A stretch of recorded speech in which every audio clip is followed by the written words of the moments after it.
Here's the thing people forget. Kids who are manipulated to reject one of their parents, they grow up. At some point, they start thinking for themselves. They notice the lies, manipulations, contradictions. And slowly, they start wondering if maybe, just maybe, the parent that they were made to hate was not the villain of the story at all. This video is full of those moments. Moments where a child reaches out to a parent after 5, 10, 20, even 25 years. Moments where a parent gets a text message that they've dreamed about. These are the stories that keep us going.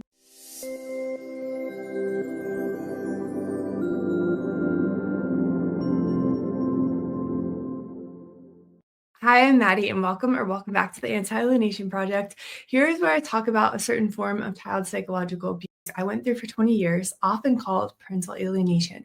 This involves a parent who manipulates their child to fear and hate their other parent. I figured out the truth that I believe lies, false allegations about my dad about 4 years ago now, and I've been on a journey to reconnect with my dad, to heal from my trauma, and to educate the public about how destructive this is for kids going through it. Today's video is going to be a little bit different and hopefully a source of hope for some people out there. You know, I talk to a lot of parents who feel like they're living in an endless tunnel of grief under a black cloud. Years go by and they genuinely believe that their kid is gone for good, that they'll never hear from the child again.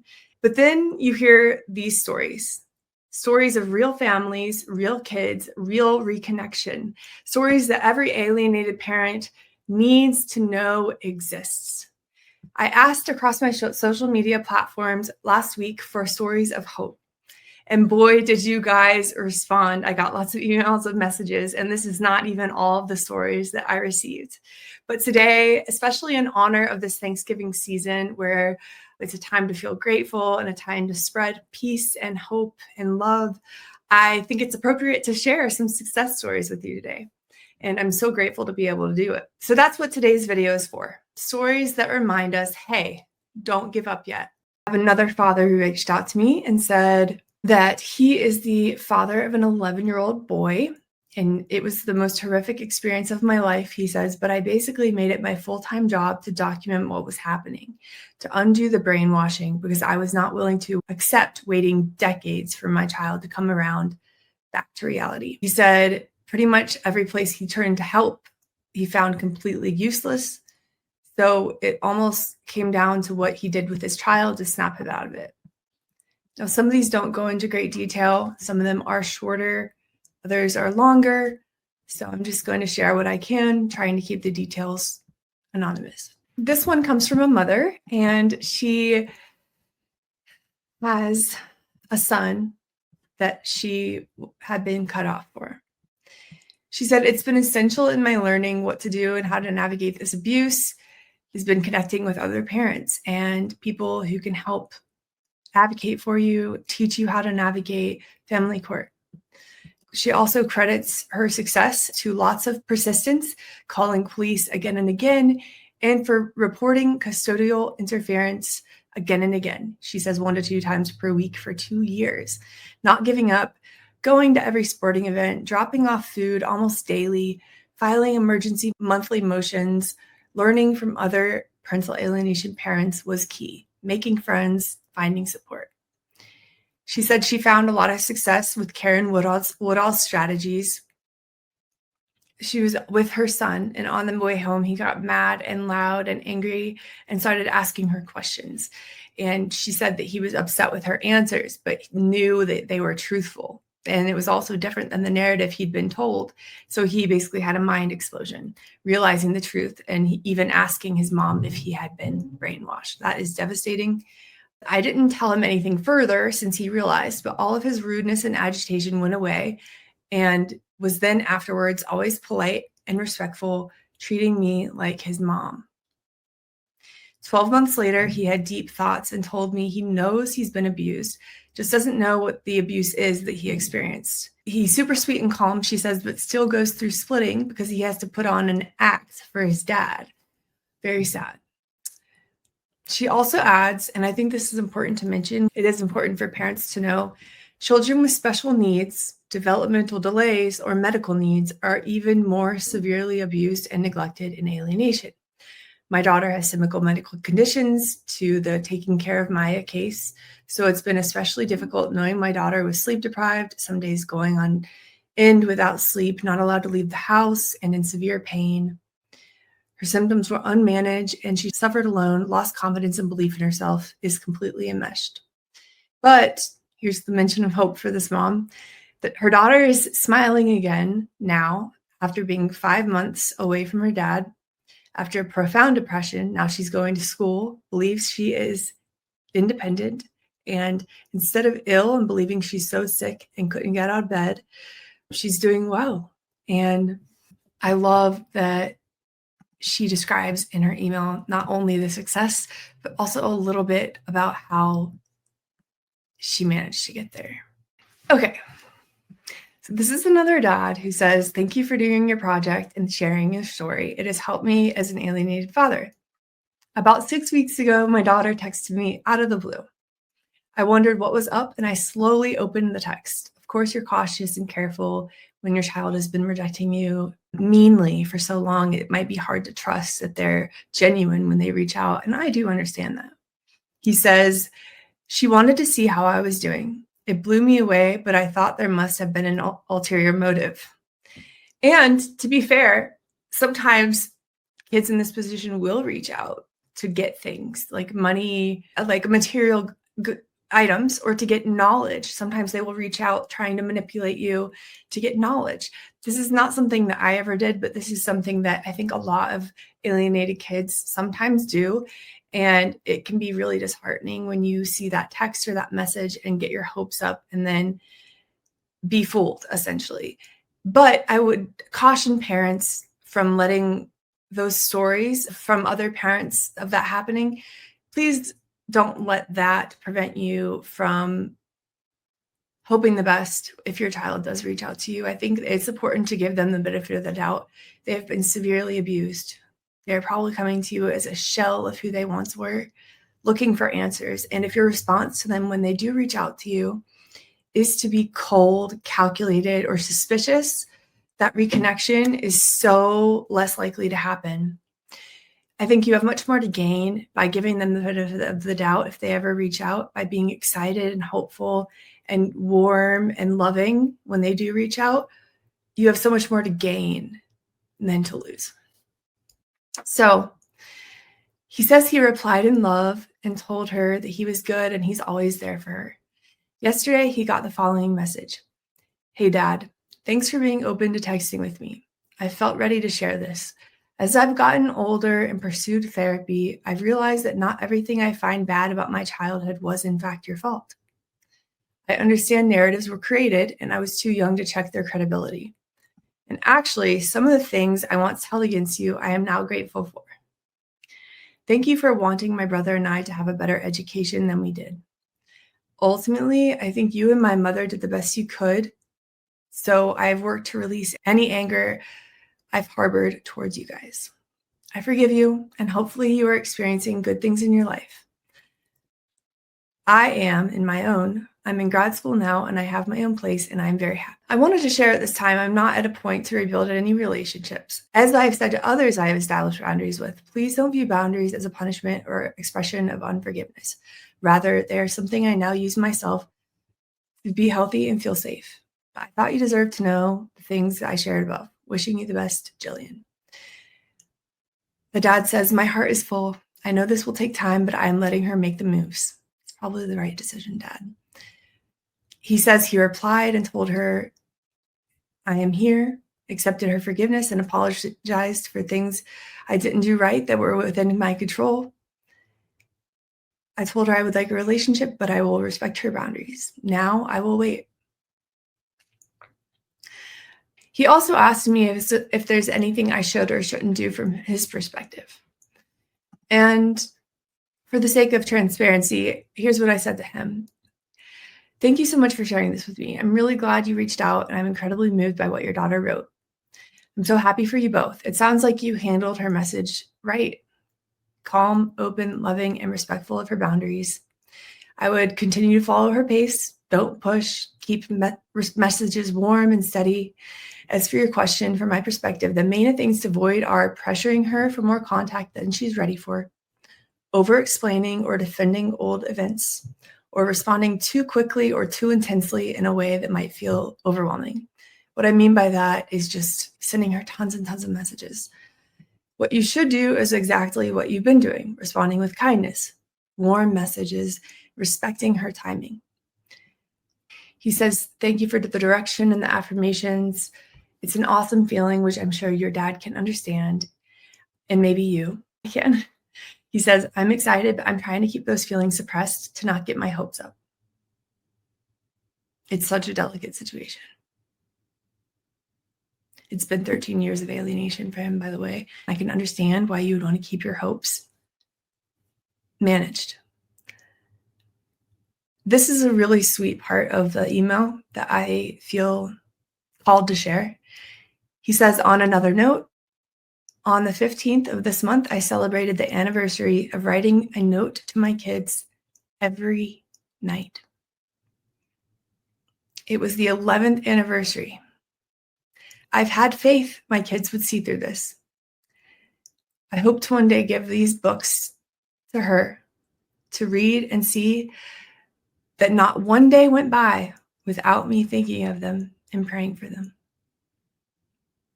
I have goosebumps. What an act of love in the face of rejection, in the face of anger, to write your kids every single night for 11 years. Wow. He says, in the beginning, these notes started by telling them what I missed doing with them and wisdom shared.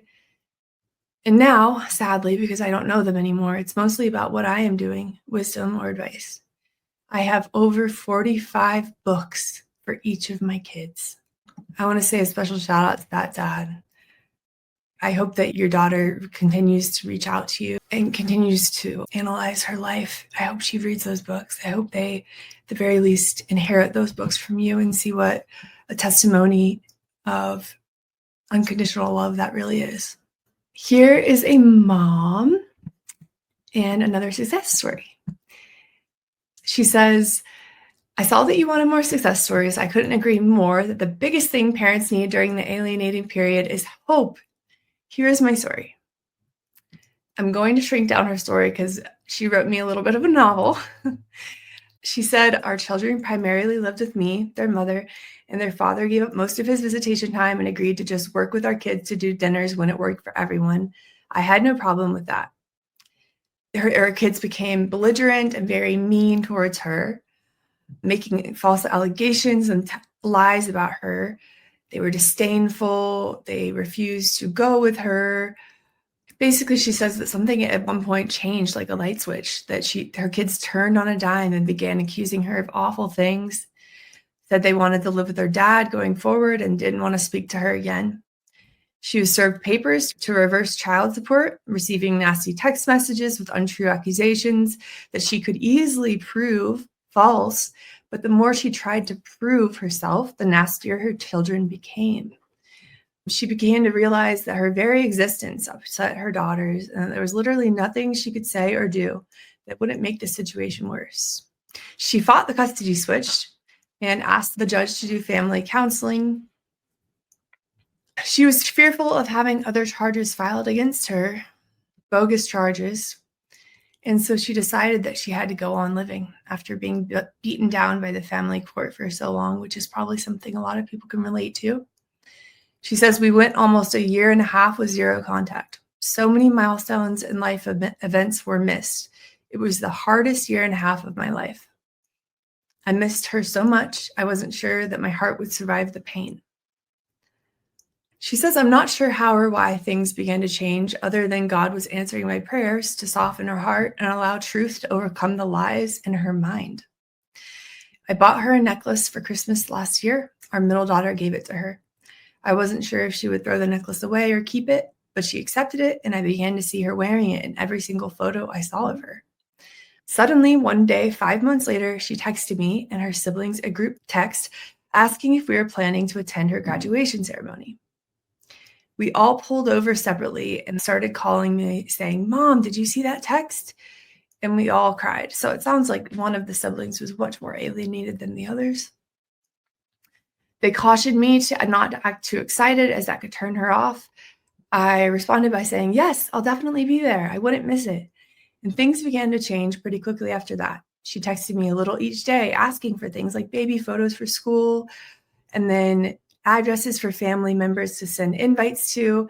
That turned into small talk, and it almost seemed like she was looking for reasons to text me. She invited me to a Sunday church service at her church where they were honoring the graduates. I went, and it was the first time I had seen her since she left my home. It was hard. I kept it together, but spent the rest of the day crying. Next came graduation night, and she texted me to make sure I was there and asked for me to come find her after for a hug. We even took a photo together, and she posted it later that night on Instagram. Things were changing. So the daughter ended up asking her if she could come over to see her new house when the mom got a new house. The daughter came over. She says we chatted for a couple of hours, basically talking about what we missed out on the past year and a half. We ignored the elephant in the room, but then she began to ask me to co-sign for her college because her father wouldn't. I told her that her timing was suspicious, that I'd love to help her. She's my daughter, but I asked her to understand my hesitancy.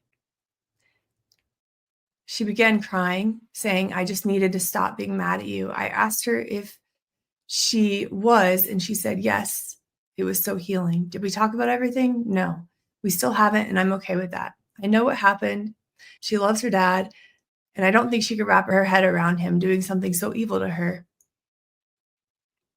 I'm okay with being the bad guy if it spares her the pain of knowing she was used as a mere object to inflict hurt on me, and she was just collateral damage. I don't want her to know that. Now she calls me at least 3 times a day. She tells me about boy drama, friend drama, asks for advice, and shares my clothes like it used to be. Like nothing happened, and my heart's beginning to feel peaceful again. She has stayed overnight in my spare room many times. She later showed me a sketch of how she plans to decorate the room and move in. I sent her a text this week after spending an amazing weekend together, and I said, I love our weekend together and I love having you back. And she responded with, I love being back. I love these stories. This story is from a dad. This is a very quick success story, and it's not full reunification, full reconnection. It simply says that he has made recent progress. And I think it's important to remember that small wins are still wins. So this dad tells me that he's managed to get added to the kids' parent-teacher conferences and to meet the kids' school teachers. He says, though this sounds small, this is the first time in multiple years I have received any current info or feedback about how my kids are doing. So the small win is still a small win. This next one is pretty amazing. It comes from an adult child who went through this. And it's really amazing. She also included pictures with her and her mom and her kids. I'm not going to include those for the sake of privacy, but she was manipulated to reject her mom, and she did. But she says, hi, I've been meaning to share my story for a long time. I often comment on your posts and watch your videos because they speak directly to my experience and have helped me so much in my healing. I'm a stay-at-home mom of 4. I reconnected with my mom 2.5 years ago at age 27 after being alienated from her since I was 16. For 11 years, we saw each other only a handful of times, and the contact was extremely limited, usually emails or texts that she initiated, with me responding in ways that were dismissive or outright hurtful. Most of my replies were dictated or influenced by my dad. Sometimes I literally copied and pasted what he wanted me to send. The story is long and complex. Basically, her dad is an extreme narcissist who abused her mom in every way, except physically. They had 6 kids together, and her mom finally decided to leave and take the kids with her. Unfortunately, she told him her plan, and the dad made it his mission to ensure that her mom never got the children. He began a decade-long smear campaign. Her dad sabotaged every attempt that her mom made to reach out. He stalked and harassed her to such an extreme that she had to become a gray rock, minimizing contact in any form. To us, this added proof that she didn't care when the opposite was really true. For the next 11 years, I became a pseudo mom to my 3 youngest siblings. My dad never held a real stable job. We lived in constant instability with food scarcity, utilities being shut off, cars running out of gas. Anytime we struggled, he told us it was our mom's fault. Over time, I developed deep anger toward her. He also regularly asked us for money, even taking cash from my little brother when he was around 9. Yet he constantly posted images of our happy family online and sent photos of my mom to hurt her. All of us developed the classic symptoms of children raised by a narcissistic parent. We had no regular contact with our mom or her side of the family. My dad also burned bridges with his own family, so he grew up completely isolated. I went to college, graduated, got married, and had 3 children without my mom's love or support. Still, she sent messages, letters, and gifts, always kind, always congratulating me and saying she was proud. I used to show them to my dad, but eventually I stopped and tucked them away. As I built my own family, the anger slowly softened. As a Christian, I wanted to forgive her for what I believed she had done. My dad always used faith as a weapon, insisting that associating with adulterers was sinful and dangerous. But then my older sister, 6 years older than me, reached out to our mom and began rebuilding their relationship. At first, we tolerated it as long as she kept it private. When she began sharing occasional photos or inviting us to events where our mom might be present, we shunned her for almost 2 years. This is common too. If one sibling reaches out to that other parent and restores a bond for the other siblings that are still alienated and going through the psychological abuse, they will either cut off that sibling who's reconnected, very common. As finances worsened, I started seeing how delusional my dad could be. Common, especially around money, and cracks began forming in the narrative I had always believed. I followed my sister on Instagram and saw the same loving, faithful person I'd grown up with, not someone led astray. That alone contradicted so much of what my dad taught me. Another major turning point came when I attended a friend's daughter's birthday party. Both of the child's divorced parents were there, and my friend had a perfectly healthy relationship with both of them. It shattered the belief I had that I had to choose the non-sinful parent. Piece by piece, the delusion broke. I eventually reached out to my sister and told her how much I loved her. She was overjoyed. Finally, I sent my mom a message with family photos and wrote, "I love you. I'd love to talk soon." She immediately set up a call for the next day. When I heard her voice for the first time in 11 years, I burst into tears. The first words out of my mouth were, "I'm so sorry. How did I not know?" Again, I'm getting goosebumps everywhere. So those were pretty much my exact same first words too. My mom cried too. She poured out everything, my guilt, the pressure, the years of survival. Another huge catalyst had been becoming a mother to a daughter. Me too, girl, me too. She says, during those exhausting newborn nights, feeding her again and again, I kept thinking I need to thank whoever did this for me. Even if everything I believed was true, I wanted to thank my mom for raising me. Motherhood had made me understand her in a new way. Reuniting with my mom was everything I had dreamed of. She was overjoyed. I then tried to gently explain everything to my younger siblings, and at first they thought I had gone to the dark side, but they trusted me. 2 of them reconnected with her fairly quickly. My younger brother held out the longest and eventually shunned us for a year. When I told my dad I intended to reconnect with my mom, he threatened to turn my siblings against me. I naively believed I could have relationships with both of them. Instead, he secretly disowned me, telling me privately I was no longer his daughter, while publicly pretending he was still reaching out and I was rejecting him. Welcome to the club. This is what they do. You lose your parent once you reconnect with the other parent. I'm so sorry. This sent me into one of the darkest periods of my life. Betrayal, trauma, postpartum exhaustion. I was barely functioning. I clung to my sister and my mom, and I prayed that one day I would see my other siblings again. What I didn't mention earlier is one of the final straws was also realizing my dad had begun emotionally abusing my children. He had been an involved grandfather, but as soon as I saw my mom, he dumped all our baby items on my doorstep and started ignoring my kids when they ran to him. They were heartbroken. Eventually, as my dad grew more unstable, my younger brother finally reached out, repeating my dad's anger towards us.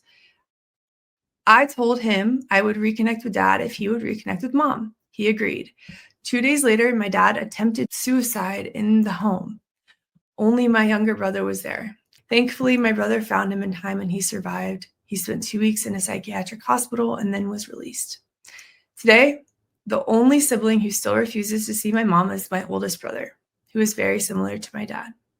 My mom now has 7 grandchildren she sees regularly. She helps my husband and me with our business, and my younger brother works for her and sees her often.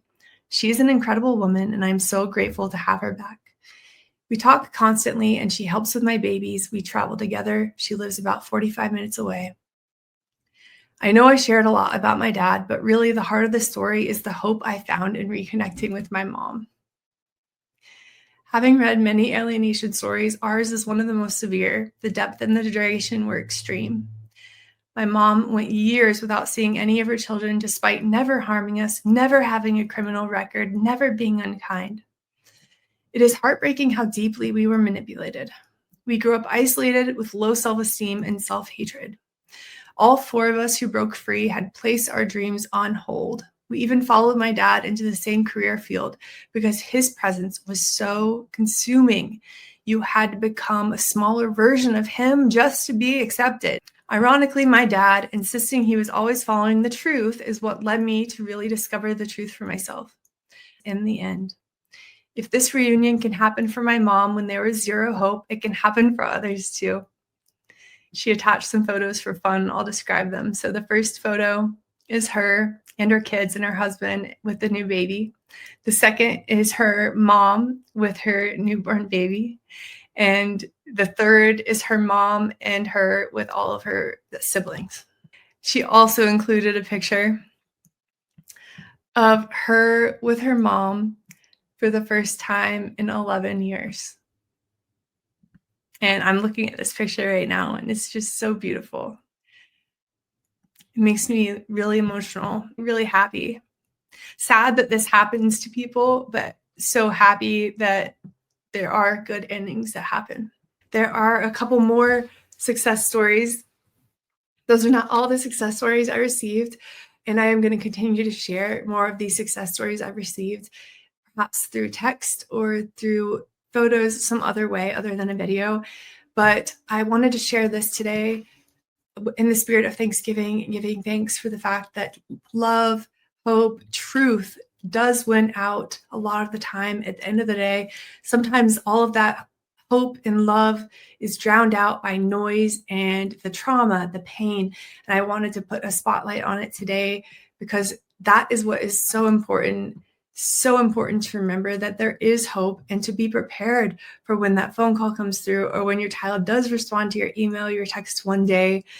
If you like this video, please like and subscribe to my channel. Simply subscribe and like the video. Share this with someone who you think needs to hear these messages of hope this Thanksgiving season. I am personally so grateful for all of you, for the support, for the emails, for watching my videos, for sharing my videos, for fighting for your children, or for fighting for your healing if you've been through this as a child. Thank you for being here. I am so happy that you are here in this world, and I'm hopeful for the future ahead. I'll talk to you next time. Bye.